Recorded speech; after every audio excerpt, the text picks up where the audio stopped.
Hi friends, Shri మహావిష్ణువునే Badrinath, Badrinarayana అని భక్తితో పిలుచుకుంటాము.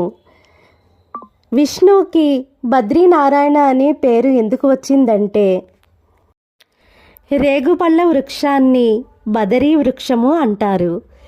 రేగుపళ్ళనే బదరీ ఫలము అంటాము. వినాయక స్వామికి చేసే పూజలో రేగు ఆకులను పత్రి పూజలో సమర్పిస్తాము. రామాయణంలో శబరి శ్రీరామునికి ఎంగిలి రేగుపళ్ళను తినిపించింది. సూర్య భగవానునికి రేగుపళ్ళంటే చాలా ఇష్టం. ఇక శ్రీ మహావిష్ణువుకైతే రేగుపళ్ళంటే చాలా చాలా ఇష్టం.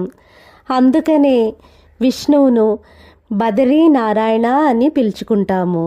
Thank you friends.